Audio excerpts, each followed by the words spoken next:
আচ্ছা, মানে দাঁতের চিকিৎসা করা হয়, ওগুলোকে দাতব্য চিকিৎসা। হ্যাঁ,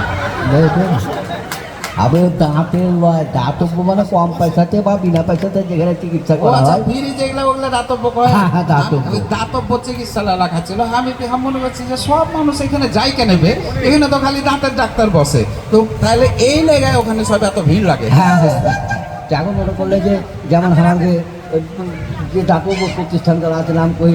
হ্যাঁ, কও।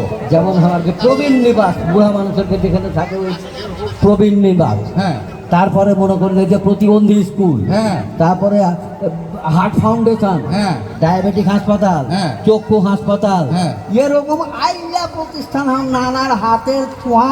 ও মানে যেটি প্রতিষ্ঠান আগে লকগঞ্জে সেবা করছে, ওইটি সবটি মনে করো যে আগে জিল্লার রহমান নানার হাত ধরে লকগঞ্জে এসে ঢুকেছে। কথাটা এখন মনে করলে যে আমাকে আজ আমাকে যে নতুন জামাই আছে, হ্যাঁ, সোতে আছে, তারপরে আমাকে তারপরে হারকে সোতে রসের বিহাইনেরা আছে। ও মানে জামার সাথে জামার বাপ মা মানে হারকে মনে করো যে রসের বিহান সবাই আছে। সব বিহাইনের কাছে আত্মীয় স্বজন শুধু আছে। আচ্ছা, হারকে গ্রামের এই এলাকার লোকজন আছে, আত্মীয় স্বজন আছে। তো তাই বলছি যে এগুলো হলো মজার অনুষ্ঠান করতে, বুঝলে? এই ছাড়তে হারা পারবো না এরকম মজার অনুষ্ঠান। তুমি ছাড়তে পারবে কেন? হাঁকে এতক্ষণ ধরে কইছে লেলছে ভিনকে কত কি কইলে, তুমি ছাড়তে পারলে না, তুমি ফের দৌড়াইতে তাইলে এখানে তুমিও এসছো ওই ধামরাতি যে বিহানির সাথে একটু ঠাট্টা করা হবে, খাই দাই করা হবে আর কি।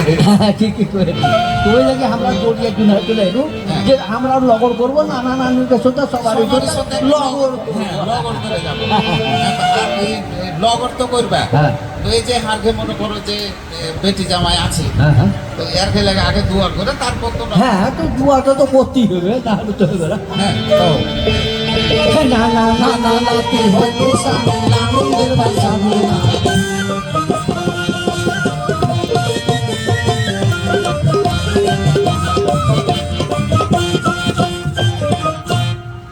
আর যদি হয় গায়ে হলুদ গাইতে বিয়ার অনুষ্ঠান, বেটি যাইবে স্বামীর ঘর, বাবা মারলে তো সম্মান।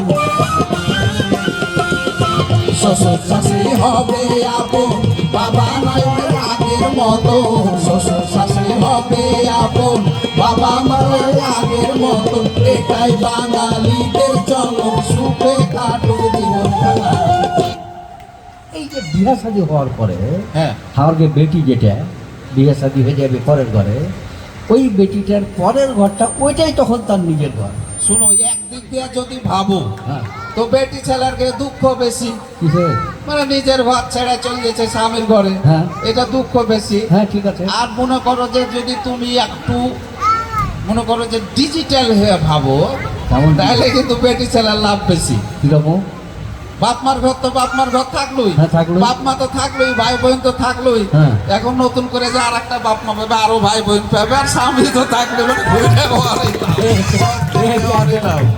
আমি কথা কয়েছি, বুঝলি? তো তাই কয়েছি যে ওটাও নিজের, এটাও নিজের, সবই নিজের। যে নিজেকে মানে নিজের মতন করে তৈরি করে দিতে পারবে, সেই হলো একটা আদর্শ বউ, বুঝলি? তা আমাকে